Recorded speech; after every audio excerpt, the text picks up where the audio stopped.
రూపంలో బయటకు వస్తుంది కాబట్టి ఎవరి మెజారిటీ ఏంటి అనేటువంటి స్పష్టత కూడా మరి కాసేపట్లోనే రాబోతుంది. బీఆర్ఎస్ కి ఇది సిట్టింగ్ సీట్ దక్కించుకోవాలని కేటీఆర్, హరీష్ రావు పార్టీకి సంబంధించినటువంటి నాయకులంతా కూడా చెప్పటొచ్చారు.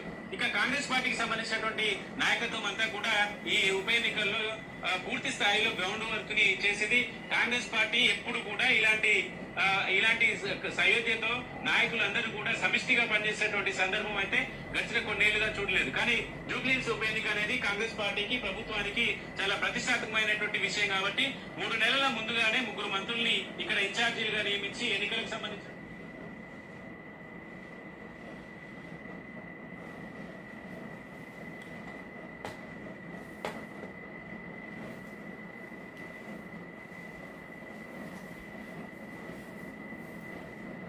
శుభోదయం మిత్రులారా, వార్తా కథనంపై విశ్లేషణ కార్యక్రమం టీజీటీవీ మార్నింగ్ న్యూస్ కు స్వాగతం. నేను మీ జర్నలిస్ట్ సత్య.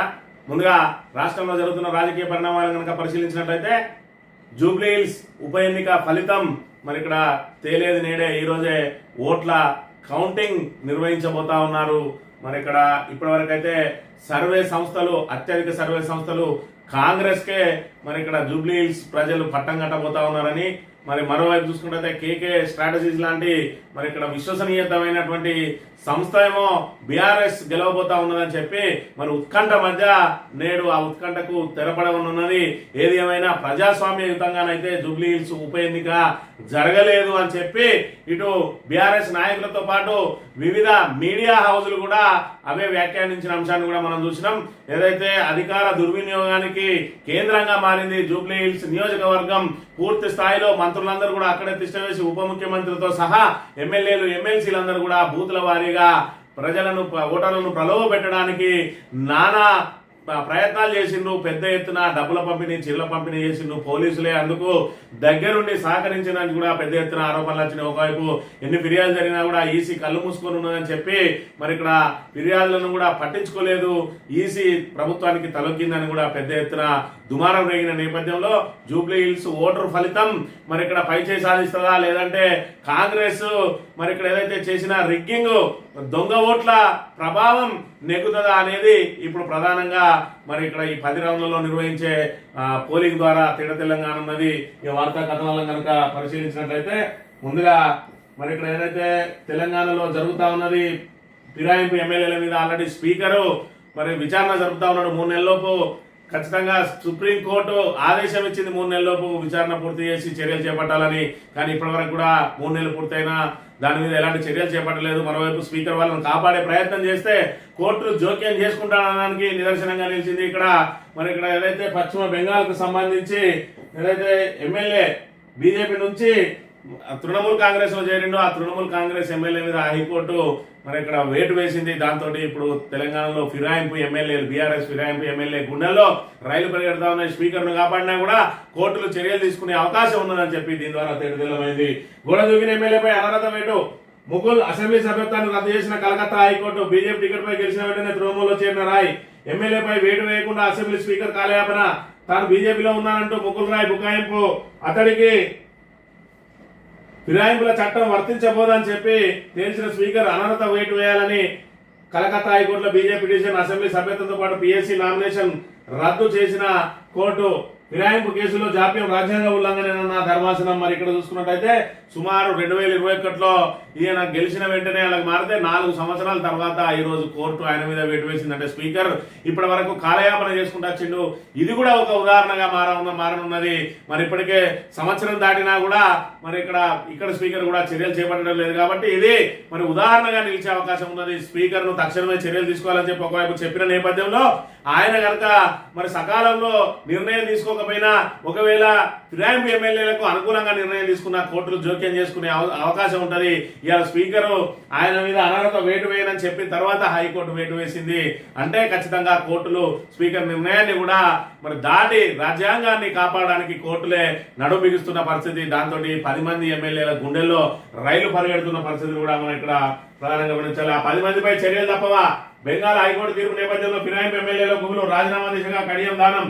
తెలంగాణ స్పీకర్ నాంచివేత ధోరణిపై సోమవారం సుప్రీంకోర్టులో విచారణ అని చెప్పి మరి ఇక్కడ 3 నెలల లోపు చేయాలనంటే 3 నెలల లోపు 4 ఎమ్మెల్యేలు మాత్రమే విచారించిన మిగతా 4 ఎమ్మెల్యేలను ఇంకా విచారించడానికి సమయం కావాలన్నాడు. మరో 2 ఎమ్మెల్యేలు అయితే ఇప్పటి వరకు దాని మీద స్పందించలేదు. కడియం శ్రీహరి అదేవిధంగా మరి దానం నాగేందర్లు మరి వాళ్ళు ఖచ్చితంగా రాజీనామా చేస్తారు అని చెప్పి ఇప్పటికే ఊహాగానాలు వచ్చిన నేపథ్యంలో ఇవాళ ఏదైతే ఈ కోర్టు తీర్పు వచ్చిందో దాంతో మరి ఇక్కడ అనర్హత వేటు వేయించుకునే కంటే గౌరవప్రదంగా రాజీనామా చేసి మళ్ళీ ఎన్నికలకు పోవడం ఏ విధంగానైనా ఎన్నికలు వస్తాయి కాబట్టి రాజీనామా చేసుకోవాలి. ఎందుకంటే వాళ్ళు ఖచ్చితంగా డాక్యుమెంటరీ ఎవిడెన్స్ ఉన్నది.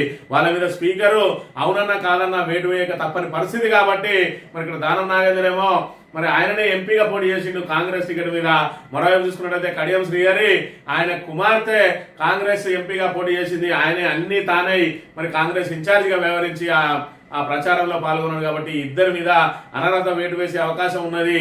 మరి కాబట్టి వీళ్ళిద్దరు రాజీనామా చేయడానికి ఇప్పుడు సిద్ధమవుతున్న పరిస్థితి. మరో 8 మంది మీద కూడా ఖచ్చితంగా స్పీకర్ వేటు వేయకపోతే కోర్టులు చర్యలు తీసుకుంటాయని చెప్పి ఈ ఉదంతం ద్వారా తేలితెల్లమైంది. ఇక ఫిరాయింపులపై విచారణకు నిషేధాజ్ఞలు ఎందుకు? సుప్రీంకోర్టు విచారణకు ఫోన్లు తీసుకెళ్లవచ్చు, లెజిస్లేటివ్ ట్రిబ్యునల్ విచారణకు మాత్రం మీడియాను ఎందుకు అనుమతించట్లేదు? మాజీ ఎమ్మెల్యేలు మాజీ ఎంపీలు ఎమ్మెల్సీల పైన నిషేధం రాజ్యాంగ విరుద్ధం, ఏం గూడుపుటాన్ని నడుస్తున్నారంటున్న దాసోజు శ్రవణ్. మరి ఇక్కడ స్పీకర్ ఏదైతే విచారణ జరుగుతా ఉన్నదో ఆ స్పీకర్ విచారణ ఆయన ట్రిబ్యునల్ చైర్మన్ గా మరి ఇక్కడ విచారణ చేస్తా ఉన్నాడు. మరి ఈరోజు సుప్రీంకోర్టులో విచారణకే సెల్ ఫోన్లు పట్టుకపోతున్న పరిస్థితి, వీడియోలు తీసుకుంటున్న పరిస్థితి. మరి ఇక్కడ ఎందుకు స్పీకర్ నిషేధాజ్ఞలు పెట్టిండు? ఎందుకు ఎంపీలు ఎమ్మెల్యేలు మాజీ ఎంపీలు మాజీ ఎమ్మెల్యేలు ఎమ్మెల్సీలను కూడా లోపల రాకుండా ఏం గూడుపుటాన్ని జరుగుతా ఉన్నదని చెప్పి మరి ఇక్కడ బీఆర్ఎస్ నిలదీస్తున్న పరిస్థితిని కూడా మనం ఇక్కడ చూడవచ్చు. ఇక ఇందిరమ్మ ఇళ్లకు సంబంధించి పైన పటారం లోన లోటారం లాగా ఉన్నది. ఇందిరమ్మ ఇళ్ల బిల్లుల కోత ఏ విధంగా విధించాలని చెప్పి రాష్ట్ర ప్రభుత్వం అనేక కొర్రీల కోసం వెతుకుతా ఉన్నది. ఇక్కడ చూసుకున్నట్టయితే ఇల్లు పూర్తయింది, బిల్లు ఏమైంది? ఫ్లెక్సీ కట్టి ఇందిరమ్మ లబ్ధిదారు నిరసనట. ఇల్లు పూర్తయినా బిల్లు రాకపోవడంపై ఇందిరమ్మ లబ్ధిదారు వినూత్న రీతిలో నిరసన చేపట్టింది. కామారెడ్డి జిల్లా నాగిరెడ్డి మండలం అక్కంపల్లికి చెందిన ఈశ్వరమ్మ ఇందిరమ్మ ఇల్లు మంజూరైంది. ఇందిరమ్మ కమిటీ సభ్యులు వచ్చి మరీ ముగ్గు పోసిండ్రు. బంగారం కుదబెట్టి అప్పులు తెచ్చి ఈశ్వరమ్మ తన ఇంటి నిర్మాణం పూర్తి చేసింది. 3 దశల్లో రావాల్సిన బిల్లులు ఇంతవరకు ఒక్కటి కూడా రాలేదట.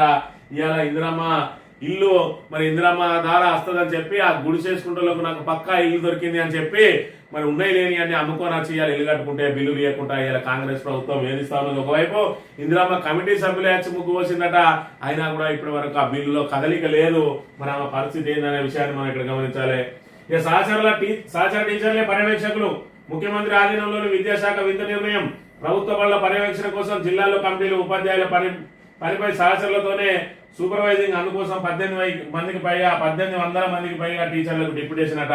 టీచర్ల మీద పర్యవేక్షణ చేయడానికి మళ్ళీ టీచర్లను తీసుకుపోయి సీనియర్ టీచర్ల మీద పర్యవేక్షణకు జూనియర్ టీచర్లతో కమిటీలు వేసి ఇవాళ టీచర్లకు మధ్యలో తగాద పెడతా ఉన్నది. మరోవైపు ఇప్పటికే చూసుకున్నట్లయితే టీచర్ల కొరత ఉన్నది అని అంటే ఈ పర్యవేక్షణ కోసం సుమారు 1800 మందికి డిప్యూటేషన్ ఇచ్చి ఇవాళ పర్యవేక్షణ చేయాల్సిన అధికారుల పోస్టులను ఖాళీగా ఉండడంతో ఈ రకంగా భర్తీ చేస్తా ఉన్నది వీళ్ళతోటి. దాంతో ఇవాళ టీచర్ల కొరత తీవ్రంగా ఏర్పడుతుండగా మరోవైపు టీచర్లకు మధ్యలో విభేదాలు కూడా చూపే అవకాశం ఉన్నది. జూనియర్ టీచర్లతోటి సీనియర్ టీచర్ల మీద నిఘా పెట్టడం ఏంటని చెప్పి కూడా పెద్ద ఎత్తున నిరసన వస్తున్న పరిస్థితి.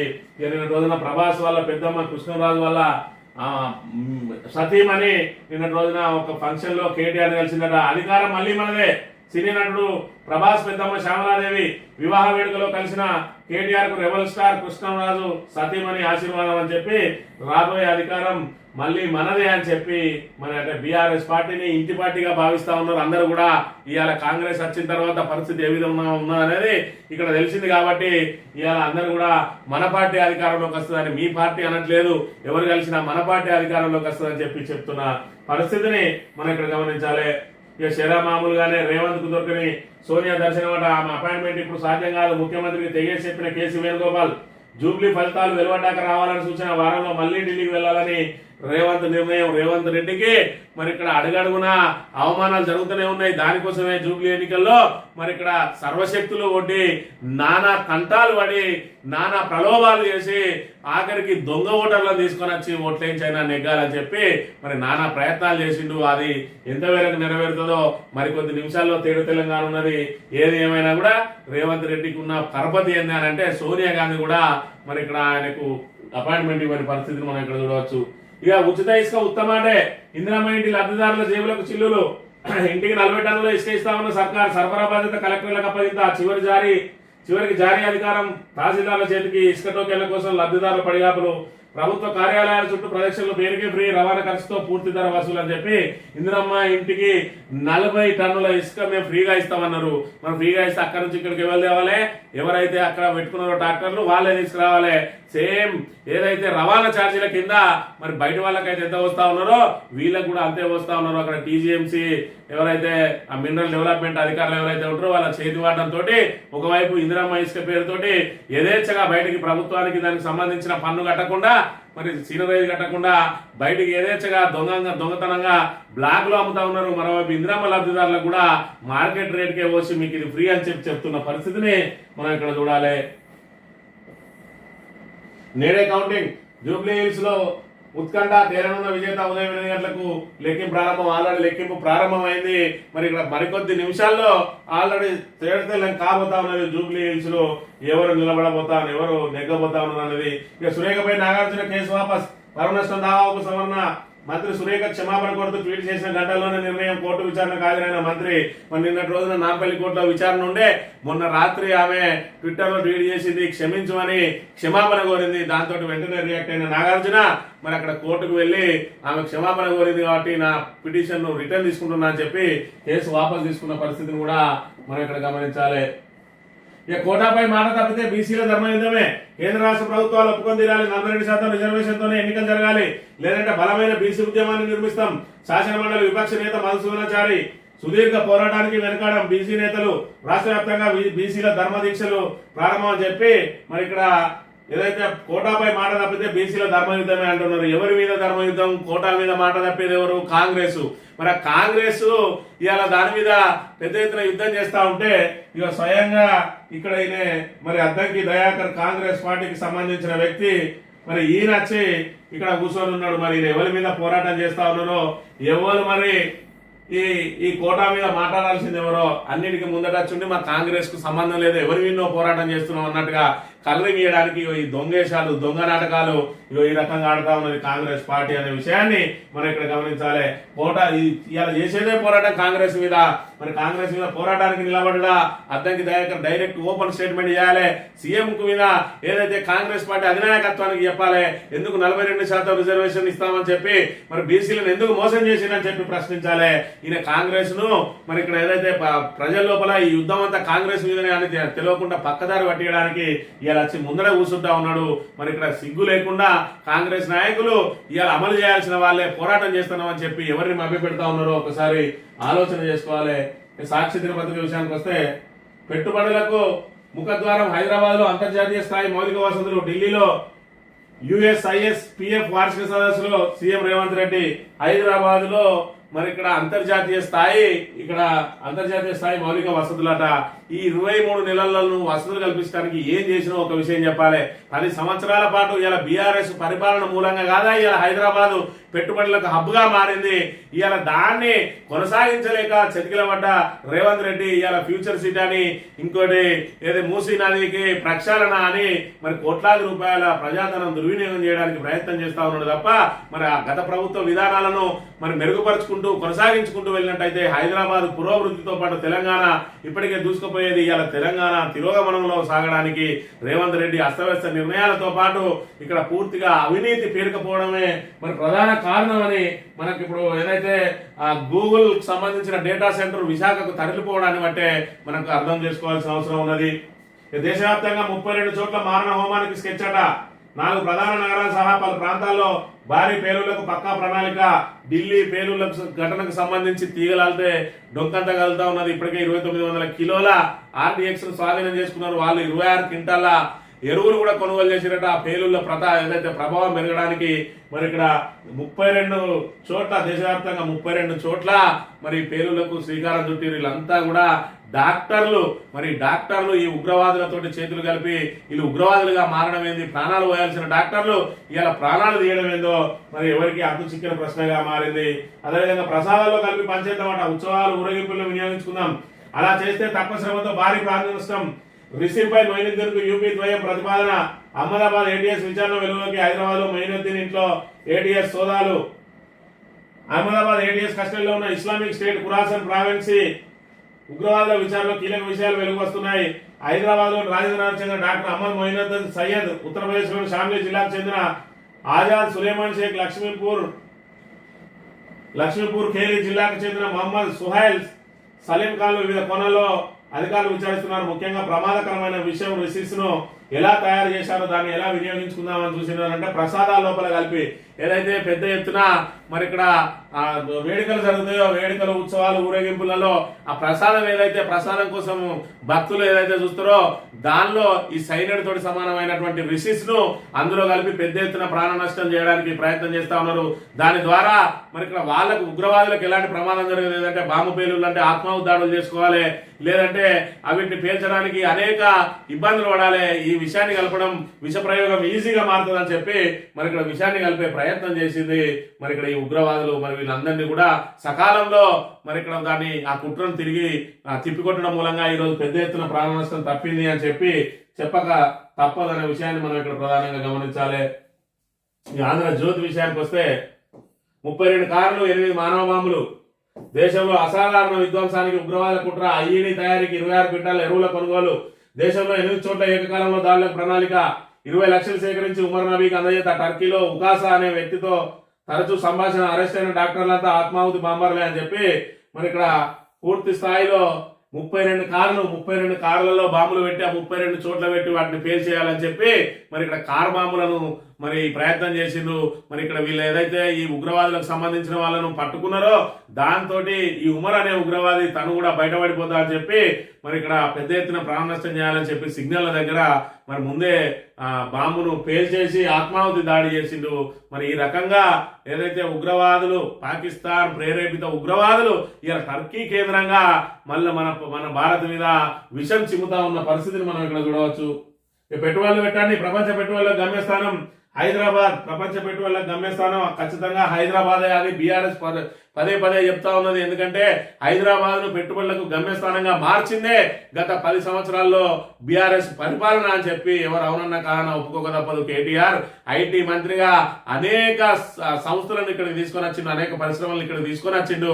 ఇవాళ వాటిని కొనసాగించడంలో, వాళ్ళకు మౌలిక వసతులు కల్పించడంలో ఇవాళ కాంగ్రెస్ ప్రభుత్వం విఫలమైంది.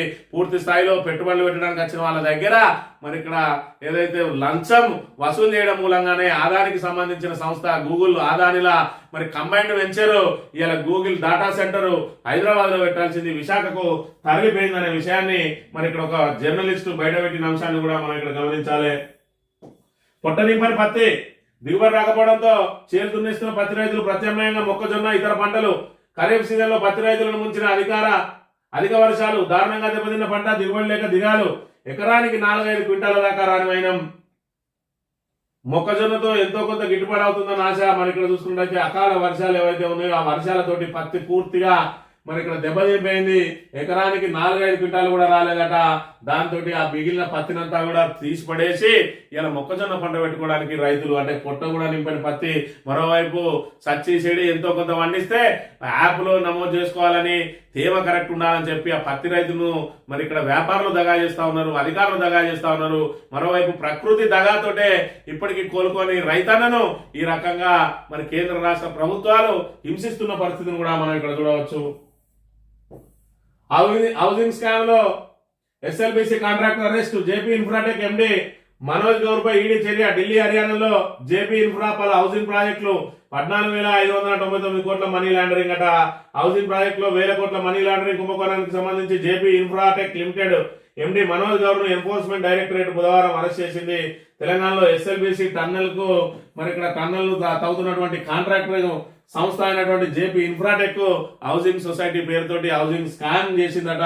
మరి ఇక్కడ పెద్ద ఎత్తున 14,599 కోట్ల మనీ లాండరింగ్ తోటి మరి ఇక్కడ ప్రభుత్వాన్ని మోసం చేసే ప్రయత్నం చేసిందని చెప్పి ఈడీ వాళ్ళని అరెస్ట్ చేసింది. ఇప్పటికే ఎస్ఎల్బిసి గత 25 సంవత్సరాల నుంచి తవ్వుతూనే ఉన్నారు, కానీ ఇప్పటివరకు అది ఎటు కొలిక్కి రాలే అనే అంశాన్ని కూడా మనం ఇక్కడ గమనించాలి. సివిల్ పనులకు ఆరోగ్యశ్రీ నిధులు, ఎంజీఎం ఆసుపత్రిలో నిధుల దుర్వినియోగంపై విజిలెన్స్ విచారణ షురు. పలు ఫైళ్లను పరిశీలించిన అధికారులు 30 కోట్లకు పైగా దుర్వినియోగం అట. మరి ఇక్కడ ఆరోగ్యశ్రీకి సంబంధించి ప్రభుత్వం నుంచి విడుదలైన నిధులను మరి ఏదైతే మెడికల్ సామాగ్రి కొనుగోలు చేయకుండా సివిల్ పనులకు కూడా మరి సివిల్ పనులకు ప్రభుత్వం నుంచి ప్రత్యేక నిధులు మంజూరు చేయించుకోవాల్సింది పోయి ఆరోగ్యశ్రీ నిధులు ఏదైతే మరి ఇక్కడ దానికి సంబంధించిన ఐటమ్స్ లేదంటే దానికి సంబంధించిన సర్జరీకి సంబంధించినవి కానీ లేదంటే మెడికల్ కి సంబంధించినవి కానీ ఫార్మసీకి సంబంధించిన వస్తువులు కొనుగోలు చేయాల్సిన నిధులతోటి సివిల్ వర్కులు చేయించి మరి ఇక్కడ డబ్బులు దుర్వినియోగం చేసిందని చెప్పి చెప్తున్న పరిస్థితిని కూడా చూడవచ్చు. 48 గంటల్లో 750 వాహనాలు సీజ్. రవాణా శాఖ స్పెషల్ డ్రైవ్. ఓవర్లోడ్ అతివేగ ఉల్లంఘనలపై చర్యలు. ఓవర్లోడ్ తో ఆర్టీసీ బస్సు టైర్లకు మంటలు. గమనించి చెప్పిన రోడ్డు మీద వాహనదారులు తప్పిన ముప్పు. జోగులాంబ గద్వాల జిల్లాలో ఘటనాట. మరి ఇక్కడ ఓవర్లోడ్ కు సంబంధించి 48 గంటల్లో 750 వాహనాలను సీజ్ చేసిరు.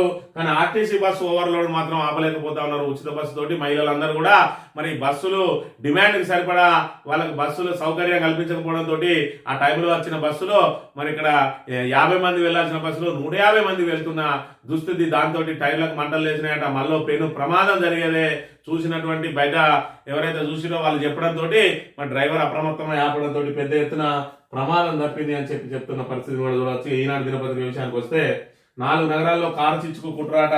బాంబుల తయారీకి 26 లక్షల నగదు సేకరించిండు.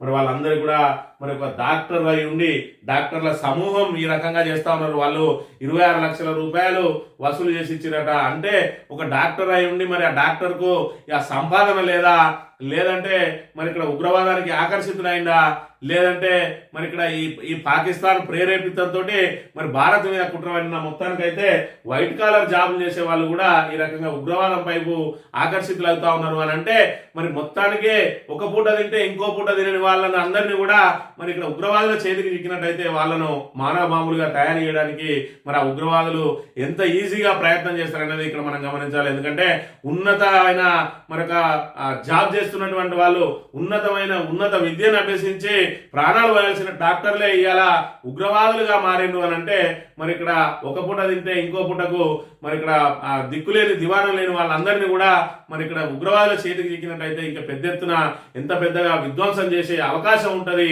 మరి ఇప్పటికైనా ఆలోచన చేయాలి. ఒక మనిషిని చంపడానికి మరి ఎందుకు ఈ మతం పేరుతోటి ఈ రకంగా మరి ఈ హింస ప్రేరేపితం అవుతా ఉన్నది. ఈ హింసను అరికట్టాలంటే ముందుగా మానవుల్లో మానవత్వం అనేది పెరగాలి.